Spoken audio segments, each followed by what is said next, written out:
அதாவது யோவான் 7:24 மறுபடியும் இயேசு சொல்லுவாரு, தோற்றத்தின்படி தீர்ப்பு செய்யாமல் நீதியின்படி தீர்ப்பு செய்யுங்கள். எப்படி நம்ம தீர்ப்பு செய்யணுமா? நீதியின்படி தீர்ப்பு செய்யணும். அப்பியரன்ஸ் வேற. இன்னைக்கு அதெல்லாம் ஸ்லோவா உங்களை நான் அந்த இடத்துல கொண்டு வருகிறேன். வெளியில மேலோட்டம் பார்த்து இது சத்தியம் என்று நம்பாதீங்க, மேலோட்டம் பார்த்து இது உண்மை என்று நம்பாதீங்க. ஆனால் நீதியின்படி நீங்க நம்ப வேண்டியது வரும். ஆங்கிலத்தில் சொல்லும்போது do not judge by appearance but judge with right judging. சுவிசேஷம் சொல்றது ரொம்ப கஷ்டமான வேலை.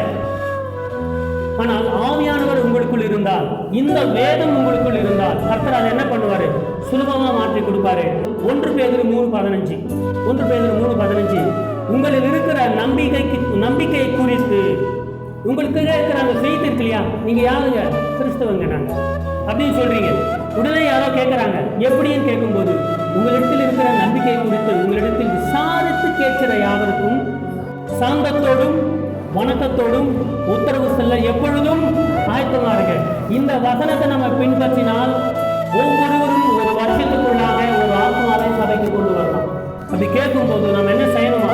அந்த படத்தை பார்த்தீங்கன்னா என்ன, நமக்குள்ள இருக்கிற அந்த ஃப்ளவர்ஸ், அந்த மலர்கள், அங்க இருக்கிற சத்தியம் நம்ம மற்றவர்களுக்கு கடத்தி செல்ல வேண்டும்.